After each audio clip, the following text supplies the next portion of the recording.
Duke, how do you feel about Cu Chulainn? Probably the most asked question in the past few days. And the answer is not that easy. I have never been as torn on a character before, I think, as this god really has some sides where he shines and where he's really strong, while also having some very big weaknesses. That combined puts him in a very awkward place that makes it hard to figure out his true potential. Let's look at some numbers and some of the upsides and some of the downsides in this video, so we can get a better picture here. But I will tell you already that I cannot give you the ultimate verdict on how this character will perform or where he will stand. I can tell you what I can see so far, I can tell you what he lacks and where he's very strong, but I will not be able to tell you how he performs in the SPL, because for that we need to see how he performs in the SPL. So first of all, the damage numbers.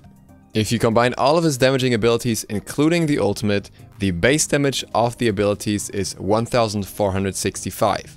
Keep in mind that this requires you to stick to an enemy that is in your 2, so basically taking the full tick damage. This is only in his normal stance, not his berserk stance.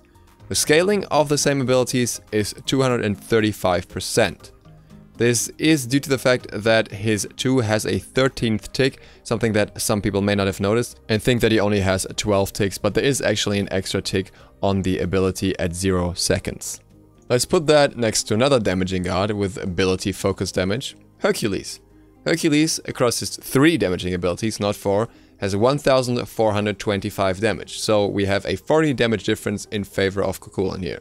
He also has 240% scaling, so 5% more scaling than Cu Chulainn. Overall, very similar numbers, with the difference that Hercules also has a massive heal, and Hercules has a lot of hard CC in his kit that he can use very often, of which Cu Chulainn has neither. At the same time, Cu Chulainn has a lot more utility through an anti-heal, through a movement speed increase, through the potential to stack up his rage, and with the rage get his passive going to get the berserk form, and with the berserk form he has a lot more potential again. Also, he has the ultimate, which has a knock-up, which is arguably a little bit better in team fights. So all in all, both have their ups and downs in that regard, but they come out with pretty much the same damage across their abilities, only that it's applied in very different ways, and Herc, for example, applies his very much faster, as well as he doesn't have to wait for the ticks. So, with that out of the way, let's look at some of the benefits that Cu Chulainn has. The first one is obviously free ability damage. You don't have to spend any actual mana compared to other characters that will eventually have to go to base to get their mana back. This is very important as it will allow you to be able to stay in lane longer as long as you're not getting bullied out. And it will allow you to not have to go back in crucial situations and stay with your team as long as you can sustain up a little bit, as you don't have to care about the mana, something that will hit most other characters sooner or later unless you invest into items like Hydra's Lament. That also comes with other benefits. He is not as dependent on the blue buff early. I wouldn't necessarily say that it's a bad idea to get the blue buff, because what you can do is get Bummer's Mask, get the blue buff, and get an early level lead on the enemy, and we'll talk about that level lead a little bit later on. It will still be very beneficial for him in that regard, but theoretically he can live for a very long time without the blue buff. All it really gets him is a little bit of CDR and a very tiny bit of extra HP 5, but usually it's nothing that is important for him. You can even give it to your allies if they can make more use of it. As we already have the ADC picking up the red buff quite often, I wouldn't be surprised if, especially on higher levels, we eventually see the mid laner picking up the blue buff instead of Cu Chulainn, as the mid laner will make more use out of it in many situations. So that's a strong benefit. Obviously, that also allows you to just invest into health potions over having to consider mana potions as well, which especially early on allows for quite a lot of extra aggression due to the fact that you can sustain up more. At the same time, you don't have built-in sustain like many other solo laners especially. I understand that this part is mostly talking about solo. We'll address the solo versus jungle situation later on. For now, let's get back to that level 2 we mentioned. If you hit level 2 before the enemy, you will have a massive power spike over them in any situation. With Cu Chulainn, you probably have the best power spike in the game, if you can utilize it right. Cu Chulainn literally gets a free extra ability on level 2, and it's a heavy hitting one. If you don't level your 2 on level 2, something that you have to keep in mind can be beneficial in some situations, but if you can avoid it, you can level the 1 and the 3 at level 2. And if you play your cards right, you should usually be able to transform at that point. If you stack up the rage with your 1 on level 1, and then on level 2 you leap in with your 3, you should be able, depending on how the enemy is positioned and everything, to hit your transform at that point. That means you can literally use at least one ability in your normal stance on the enemy, if not 2, and then transform and have 2 damaging abilities off cooldown, plus the 2 as a free passive ability on top of that. The 2 is always on in his berserk stance, and it will be on even if you didn't level it. So you have 3 damaging abilities, all available at level 2, plus maybe an extra one before that. So his level 2 power spike is ridiculous, which makes him very scary, especially early on in the jungle, but also in solo if he hits level 2 before the enemy, and the enemy may not have a mean of getting away yet. Another not so massive but still a notable point towards his positive sides is the anti-heal in his kit. While not having that much crowd control, anti-heal is a stat that is becoming more and more beneficial in the current meta due to the usage of Bracer. With Bracer off and doing being very popular, you benefit from having as much anti-heal as possible to just shut enemies with that down, and with that anti-heal in his 1, he has a very easy time doing so. It also generally allows him to counter a lot of the typical sustain gods. He can, for example, counter Hercules with this, and it works pretty well for him in many situations. Next, we have a Nutri thing. It's neither a pro nor a con, but what happens when he transforms is he gets a health shield, as it's described. This is a little bit misleading because it's actually just a shield. There is no health attached to it. It's just simply a shield that doesn't scale with his health either. It's just a shield. But this has an upside and a downside. The downside is that you cannot get healed to the full extent of the extra health, more or less, that you get if you lose the shield. So if the shield goes down, you can't get the shield back up while you're still in the same berserk form, as you can't get healed up that high. At the same time, it also means that your maximum health doesn't actually increase, which means you're not taking more damage from items like Kinsize or Soul Reaver or any other kind of percentage health damage. I would argue that in many situations this is actually more beneficial. And this brings us to the direct downside. The first one is a relatively minor one. It's a short range on his 1. It would be a lot easier for him to hit multiple targets with his 1 and get more rage gain that way if the 1 had a little longer range. It's also annoying to hit waves with it. I can see why it was done that way, but it feels a little bit off for a character that already has to focus very much on hitting as many targets as possible and has a bit of a hard time doing so. The second downside is the lack of CC crowd control outside of his ultimate or his berserk. Yes, it's nice to have some crowd control in the ultimate, and this ultimate crowd control is a good crowd control because it's a knock-up, but it has a very long wind-up, and this wind-up in itself is a very big downside to me. And in return, the knockup itself is relatively short, so by far not a CC monster. Obviously, he doesn't have to have a CC, for example, of the level of Sylvanas, but it feels a little bit weak, especially when the enemies so often are able to get out of it. It kind of has this Xingtian feeling to it that Xingtian's ult had for a long time at least. He has a lot more crowd control once he hits his enrage form, both in his 1 as well as his 3, but, well, you have to get there first, and it can be a bit annoying, and it's also a bit annoying that the hard CC in your 1, in the normal form, only works on minions. While much more CC would obviously make him bloated, with how the Rage and the Berserk works at the moment, I feel like it would be nicer to maybe have a little less hard CC in his Rage form, while just having a little more soft CC in his normal form, maybe just a slow or something. But that's just me. Another annoyance, and I'm not quite sure how this one made it into the game, is the delay on his 3. His 3 in Berserk form, only in Berserk form, feels super clunky. It should feel like a Herc dash, but somehow it has the weirdest animation delay glitch ever, especially if you're playing on a little bit of ping.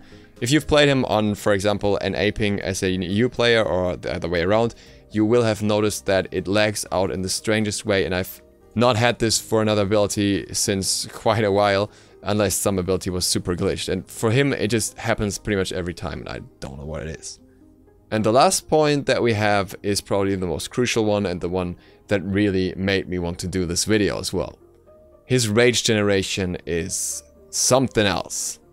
I don't quite know how it was intended to be, but I feel like it's very much not functioning how it's planned originally. I talked about minion dependency when we were talking about Bakasura very recently, and I talked about how this is an issue because once late game hits, minions don't really exist on the map all too much anymore. They're cleared too quickly, and they don't really have the same impact overall, and they are cleared very easily even by Cu Chulainn himself. Regardless of if you play him in jungle or in solo, you will notice that early on you have a super easy time stacking up rage. If you farm the minions or if you farm the jungle creeps, you just use your 1 and your 3 and you're almost at half rage pretty much, because you always get those 3 targets and you get the abilities off quickly and you can reliably stack. If you want to control your rage, you only have the 2, which actually sometimes makes it a bit annoying, because sometimes you will pretty much accidentally go into rage if you don't watch out. The 2 can take down your rage a little bit, but in the early game you actually sometimes even have to hold onto abilities not to turn into the berserk too fast. And then the teamfight stage hits and you get fuck all. You actually lose more rage than you gain most of the time. Even if you're hitting 2 targets with one ability, using another one will probably take it down already. You don't want to not use your 2 in a team fight because it's just very beneficial to have it on, and without it your impact might be quite low most of the time. So really you're in a very weird place. If you have 3 enemies clustered up, sure, you can get the rage stack quickly, but how often will it really happen in a team fight? There are no minions around, the enemies are not that close to each other, especially not with how short range his abilities are for the most part, and how his 2 doesn't stack any rage at all, but is rather a rage control tool. There is very low rage generation from both taking damage and dealing damage, especially since it doesn't matter at all how high the damage you're dealing is or how high the damage you're taking is. It's literally always just this one rage. And that overall makes it super annoying to try and get into Berserk. I've been playing around with this and I felt that it was almost easier to go into Berserk before the team fight, use your abilities in Berserk, and then try to get something more off or take off the last few health points in the normal form afterwards. But that's also not always possible, especially in the crucial fights around Fire Giant, around towers, where you usually don't even have minions at that point. Your teammates are not helping with that either, obviously, and neither is the fact that you can clear minions much faster and often don't even have the chance to get 2 stack hits through the 1 and the 3 for your rage on a single minion wave anymore. And even if you do, you still kill them with less basics. There could be mechanics to avoid this, like for example Blackthorn Hammer, but as far as I know that currently still doesn't work because it still takes off the mana, as it doesn't work with his kind of mana, his rage.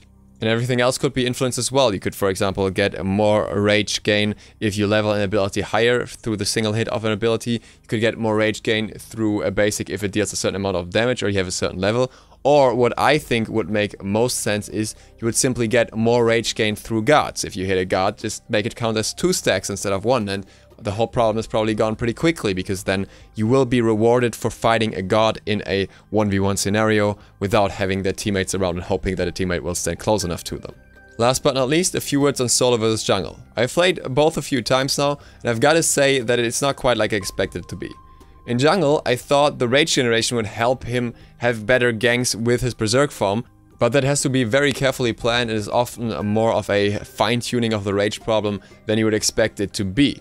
At the same time, without his berserk, his ganks are just really weak. While you have the better rage control in the jungle overall, you just can't do much if there's any point where you can't get that rage up, because he just doesn't have the CC that you want from a jungler. He does have a lot of damage and he has a lot of chase potential, but in many situations that may just not be enough.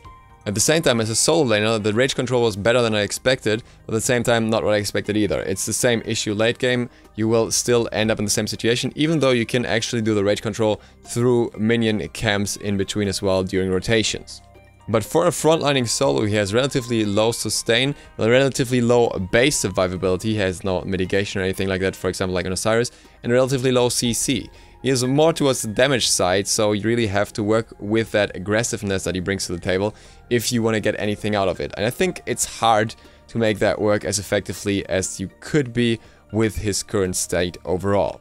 That's my verdict on him so far. I see a lot of potential in him, and I think if you can pull up the combo right, he will actually feel pretty broken, pretty OP, but so far there's a lot that's hindering him from that. I would personally like to see a few fixes to him, a few small buffs in regards to the things that I pointed out, while also keeping in mind that especially if the rage generation gets improved, he will have to have some nerfs in return.